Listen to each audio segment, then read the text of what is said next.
मुंबईतील ऐतिहासिक एल्फिन्स्टन पुलाच्या पाडकामाला सुरुवात, पोलिसांचा मोठा बंदोबस्त, नागरिकांनी पर्यायी मार्गाचा वापर करण्याचं आवाहन.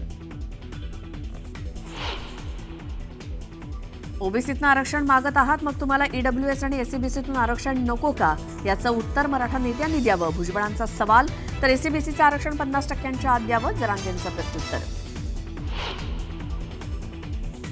34 जिल्हा परिषदांमधील अध्यक्षपदाचं आरक्षण जाहीर, महाराष्ट्र शासनाचा GR जाहीर, स्थानिक स्वराज्य संस्थांच्या निवडणुकीबाबत हालचाली सुरू.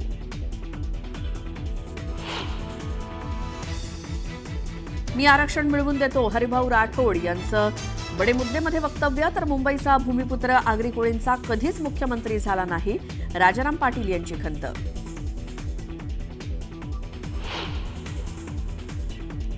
मराठा आरक्षणाच्या वेळी दाखल झालेले गुन्हे मागे घेण्यासंदर्भात शासन आदेश जारी, मोर्चा, घेराव आणि निदर्शनावेळी दाखल झालेल्या गुन्ह्यांबाबत GR, सरकार आंदोलकांवरचे गुन्हे मागे घेणार.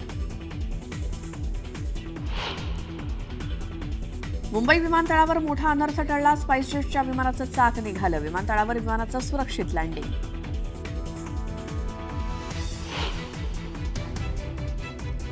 अभिनेत्री दिशा पाटणीच्या बरेलीतल्या घरावर अज्ञातांकडनं गोळीबार, दिशाच्या घराबाहेरच्या बंदोबस्तात वाढ. आणि नेपाळमधील सत्तापालटानंतर सुशीला कार्की बनल्या नव्या पंतप्रधान, लष्कर, राष्ट्रपती आणि जनजे नेत्यांच्या अनेक बैठकींनंतर निर्णय.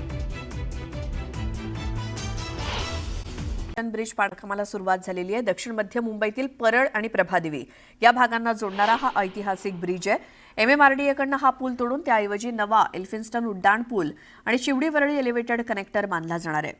सुरक्षेखातर या मार्गावरची वाहतूक बंद करण्यात येणार असल्यामुळे दक्षिण मुंबई आणि दक्षिण मध्य मुंबईतील परळ, प्रभादेवी, वरळी आणि भायखळा या भागांमधली वाहतूक प्रभावित होणार आहे. त्यामुळे वाहनचालकांनी पर्यायी मार्गाचा वापर करावा, अशा सूचना वाहतूक पोलिसांनी दिल्या आहेत. एल्फिन्स्टन पूल पाडकामामुळे प्रभावित होणाऱ्या लक्ष्मी निवास आणि हाजी नुरानी चाळ या दोन इमारतींमधील 83 प्रकल्पग्रस्त कुटुंबाचं पुनर्वसन, प्रभादेवी परिसरातील म्हाडाच्या उपलब्ध सदनिकांमध्ये करण्याचा प्रस्ताव उपमुख्यमंत्री एकनाथ शिंदेंनी मान्य केलाय. त्यामुळे या रहिवाशांना मोठा दिलासा मिळणार आहे आणि प्रत्येक प्रकल्पग्रस्त कुटुंबाला 405 चौरस फूट क्षेत्रफळाची सदनिका दिली जाणार आहे. या संदर्भात आपण माहिती घेऊयात. एल्फिन्स्टन पूल पाडकामाला जी सुरुवात झालेली आहे त्यामुळे कोण कोण प्रभावित होणार आहे, काय आहेत पर्याय, त्या संदर्भात सुमित सावंत आपल्यासोबत आमचे प्रतिनिधी आहेत. सुमित, काय माहिती? सध्या आपण त्या थेट पुलावर आहोत. त्या दिशेला परळ आहे आणि मी एल्फिन्स्टन म्हणजे प्रभादेवीच्या दिशेला आहे आणि दोन्ही शहरांना किंवा दोन्ही ठिकाणांना जोडणारा हा पूल साधारणतः 125 वर्षापूर्वी बांधला गेला इंग्रजांच्या काळामध्ये आणि त्यानंतर अविरत सेवा देणारा हा पूल अखेर पाडला जाणार आहे. डागडुजी करता येत नाही आता, कारण बराच काळ झालेला आहे. आता नवीन पूल या ठिकाणी बांधणं गरजेचं आहे. दुसरं, शिवडी वरळी कनेक्टर जो एलिव्हेटेड कनेक्टर आहे तो देखील बांधायचा आहे आणि म्हणून नवीन या पुलाची निर्मिती केली जाणार आहे. आणि इथे माझ्यासोबत स्थानिक आहेत. तुम्ही या इमारतीमध्ये राहता? रहमान बिल्डिंगमध्ये आम्ही राहतो आहे. अच्छा, याच वर्षामध्ये आमची 4 पिढी इकडे गेली आहे. 4थी पिढी. बरोबर. आता काय पूल पाडण्यासाठी परवानगी दिली आहे. मागे ती दृश्य आपण आधी दाखवूयात. तिकडे रस्ता खोदायला सुरुवात केलेली आहे. म्हणजे काही ठिकाणी दोन्ही बाजूला रहदारी पूर्णपणे बंद करावी वाहनांची, यासाठी रस्ता काही ठिकाणी खोदून ठेवलेला आहे आणि पुढे पोलिसांनी बॅरिगेटिंग केलंय, पूर्ण कुंपण केलंय आणि इथे कोणाला पुढे कोणतं वाहन येणार नाही याची काळजी घेतली जाते. दादा, काल काय आश्वासन तुम्हाला मिळालंय? आम्हाला काहीच आश्वासन मिळालं नाही. जे 2 बिल्डिंग बाधित होणार आहे त्यांना आश्वासन भेटलं की तुम्हाला घरं देऊ. कोणत्या बाधित होणार आहेत इमारत? ते हाजी नुरानी बिल्डिंग आणि लक्ष्मी निवास बिल्डिंग म्हणजे दोन. एक बिल्डिंग नाही, पहिली एक बिल्डिंग आणि ही शेवटची एक बिल्डिंग इकडची. अच्छा, तुमची कोणती आहे? आमची एक ही बिल्डिंग आमची आहे. मग काय, पण तुम्ही बाधित होणार नाही? आम्ही बाधित होणार नाही, पण आम्हाला पण त्रास होणार आहे ना, कारण माती उडणार आहे. आता तुम्ही ड्रम्पिंग करणार तर आमची बिल्डिंग हलणार आहे. त्याला काय प्रशासन जबाबदार घेणार आहे काय? आणि तुम्ही ड्रिलिंग करताना बिल्डिंग पडली तर जबाबदार कोण राहील ते तर आम्हाला सांगा. बरोबर. बरं, तुम्हाला काय आश्वासन मिळालंय ना? म्हणजे तुम्हाला कुठे? आम्हाला काहीच आश्वासन मिळालं नाही. जे 2 बिल्डिंग बाधित होणार आहे त्यांना आश्वासन भेटलं आहे. मग आता तुमचं कसं काय होणार? काय होणार आता? जे प्रशासन करणार तेच आम्हाला मान्य करावं लागेल. बरं, तुम्ही आता काल खूप विरोध झाला होता, आता विरोध मावळलाय, म्हणजे विरोध तुम्ही करणार नाहीत ना काम सुरू असताना? नाही, आता विरोध करणार नाही आम्ही. पण आमचं लक्ष, आमची बिल्डिंगला काय त्रास होऊ नये, आमच्या लोकांना त्रास होऊ नये असं प्रशासनाने आमचं मान्य ठेवला पाहिजे. अच्छा, बरोबर आहे. धन्यवाद, तुम्ही आमच्याशी बोलात. तिकडून आलात दादा? पडलूकडून?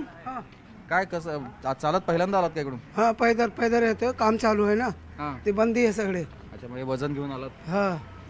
तर आत्ता ही परवानगी दिली आहे, म्हणजे इथल्या सगळ्या स्थानिक लोकांनी देखील त्यांचा विरोध मावळल्यानंतर किंवा काही लोकांना आश्वस्त केल्यानंतर हा रस्ता मोकळा करू दिलेला आहे आणि म्हणून रस्ता बांधकामाला सुरुवात केली आहे. म्हणजे दोन्ही दुतर्फा जसं तिथे रस्ता खोदला तसंच पुढे देखील रस्ता खोदला, दोन्ही दिशेला रस्ता खोदलेला आहे आणि तिथे कोणतंही वाहन येणार नाही याची काळजी पूर्णपणे पोलीस सध्या घेत आहेत. पोलिसांनी त्या दोन्ही ठिकाणी त्यांची वाहनं पार्क केलेली आहेत, कुंपण केलेलं आहे आणि सगळ्या वाहनांना तिथे थांबवलं जात आहे. आजपासून पुढच्या 7 दिवसामध्ये आमचं तुम्ही स्थलांतर कुठे कराल हे आम्हाला सांगा, असं या सगळ्या स्थानिकांनी म्हटलेलं होतं. किंवा ज्या 2 इमारती बाधित, कारण तुम्ही जर सरळ पाहिलं तर पुढे गेल्यानंतर रस्ता निमुळता होतो, चिंचोळा होऊन जातो, एक इमारत पूर्ण रस्त्यावर येते आणि ते लोक जास्त बाधित होणार आहेत. अशाच पद्धतीनं दुसऱ्या बाजूला म्हणजे परळच्या दिशेला देखील एक इमारत आहे, ती देखील पुढे जवळ येते आणि त्यामुळे रस्ता चिंचोळा होत जातो, त्या इमारती जास्त बाधित होतील. आणि ज्या वेळेला हा पूल बनवला जाईल, पूल बनवताना या दोन्ही ज्या इमारती आजूबाजूला आहेत त्या इमारतींना धोका पोहोचू शकतो. त्यामुळे आमचे पुनर्वसन होणं गरजेचं आहे, कारण आमच्या इमारतींना जर धोका निर्माण झाला तर मग आम्ही जायचं कुठे हा देखील त्यांचा प्रश्न होता. बरोबर आहे सुमित, तर हे सगळे प्रश्न आहेत ज्याची उत्तरं त्यांना मिळणं अपेक्षित आहे. याच संदर्भात स्थानिकांशी आपण संवाद साधलेला होता, त्यांचं काय म्हणणं आहे तेही ऐकूयात. एल्फिस्टन ब्रिज या बांधकामाला सुरुवात झालेली आहे, परंतु इथल्या स्थानिक नागरिकांचा जेव्हा विरोध होता त्यांच्याशी आपण थेट बातचीत करणार आहोत. त्यांचं नेमकं आता म्हणणं काय आहे. खरं तर आज 12 वाजल्यापासून हा ब्रिज बंद होणार होता, परंतु त्यापूर्वीच या ब्रिजच्या बांधकामाला सुरुवात झालेली आहे. ब्रिजच्या बांधकामाला वेळेच्या अगोदरच सुरुवात झालेली आहे. नेमकं आपलं यावरती म्हणणं काय आहे. आम्हाला अगोदर सांगितलेलं फक्त ब्रिज बंद होणार आहे, पण डायरेक्ट यांनी आता हे एसीजी वगैरे आणून तोडायला सुरुवात केली. हे आम्हाला फार धक्कादायक आहे. आम्हाला वाटलं पहिलं बंद करतील, आमच्या सर्वांची सोय करतील. जसं ह्या 17 बिल्डिंग आहेत तसंच त्या ब्रिजला लागून आमची ही 10 घरं आहेत आणि आम्ही ही कागदोपत्री आम्ही चौधरी साहेबांकडून सगळं MMRD काम केलेलं आहे. पण आम्हाला वाटलं की आधी आमची काहीतरी योजना करतील राहण्याची, नंतर तोडायला सुरुवात करतील किंवा काही पत्रे वगैरे लावतील. पण ह्यांनी अचानक जी सुरुवात केलेली आहे ना तोडायला, तो आम्हाला फार धक्का बसलेला. आमची लहान लहान मुलं आहेत, जसे ह्या 17 बिल्डिंग तुम्ही बोलताय तशी आमच्याही तिकडे त्या साईडला झोपड्या आहेत 10 आणि अगदीच जवळ आहे आम्ही. आता ह्या लोकांना आम्ही विचारलं की तुम्ही हे साईडचे पण जे आहेत ना साईडला पोल तेही तोडणार का, बोलत हा आम्ही एकदम सरळ तोडत जाणार आहे. असं कसं काय, मला वाटलं मध्ये थोडेसे खड्डे करून ते थांबवतील, पण आधी आमची सोय झाली पाहिजे राहण्याची, नंतर त्यांनी काम करावं. आमचा म्हणजे जे तुम्ही करताय का कार्य त्याला विरोध नाहीये, आमचा सपोर्ट आहे सगळ्यांचा, पण आमची व्यवस्था करा राहण्याची, मग तुम्ही काम करा. 3 ते 4 महिन्यापूर्वी असाच उठाव झाला. एप्रिलमध्ये लोकांनी उठाव केला, बिल्डिंगमधली लोक उतरली, उठाव केला, ब्रिजचं काम थांबवलं गेलं. त्यावेळेसही सरकारने सांगितलं की आम्ही विचार करू, पर्यायी व्यवस्था देऊ, पर्यायी लोकांना आम्ही त्यांचं पुनर्वसन करू. या सगळ्या आश्वासनं दिल्यानंतर सुद्धा पत्रव्यवहार कुठलेही झाले नाहीत आणि अचानक पेपरला बातम्या येतात की 10 तारखेला ब्रिज फक्त बंद होणार आहे. बंद झाल्यानंतर बाकीच्या गोष्टी पुढे होणार आहेत, परंतु बंद न करता डायरेक्ट तोडायला सुरुवात केली. ही मराठी माणसाची जबरदस्तीने फसवणूक केलेली आहे. आम्हाला असं वाटलं की अगोदर आमचं काहीतरी हे व्हायचं होईल, काहीतरी आम्हाला लेखी हमीपत्र वगैरे मिळेल, आमचं पुनर्वसनाची आम्हाला माहिती दिली जाईल की तुमचं कसं पुनर्वसन वगैरे होणार आणि त्यानंतर सगळं होणार. परंतु आता हे अचानक सगळं त्याच्यानंतर आता असं झालंय की आम्ही आता पुढे काय करणार. आता त्यांचं तर त्यांनी काम करून हे केलेलं आहे, झालेलं आहे. आता आमचं पुढे कसं होणार तो आता आम्हाला प्रश्न पडला. सो आता पुढचं पाऊल तर हेच असणार आहे की आता जसं कालिदास कोलमकर यांनी सांगितलं आहे की आपण बसूया, मीटिंग घेऊया. आता ती मीटिंग बघूया कितपर्यंत होते, बघूया 7 दिवसात याचा काय निर्णय लावतात. नाही तर आम्हाला असंच परत रस्त्यावरती यायला लागेल. 3 महिन्या अगोदर सुद्धा हे केलं, पण तेव्हा मॉब जास्त होता, लोकांची गर्दी तेवढी जास्त होती. आता तिकडच्या काही लोकांना म्हणतात की त्यांचं दिलंय ऑलरेडी करून की हा बाबा तुम्हाला पेपरवर्क करून देतो, पण आता इकडच्यांचा प्रश्नच आहे अजून. उद्या प्रॉब्लेमॅटिक तर आहेच, कारण आमच्या बिल्डिंगच्या वरून जर ब्रिज झाला तर आमची रिडेव्हलपमेंट पुढे फ्युचरमध्ये कशी होणार आहे हा प्रश्न तर आहेच. जरी नाही झाला आमच्या ब्रिजवरून तर उद्या तुम्ही हे जे काम कराल त्याच्याने आमच्या बिल्डिंगला किती त्रास होऊ शकतो, कारण 100 वर्ष जुन्या बिल्डिंग आहेत, सगळ्या पगडी सिस्टम.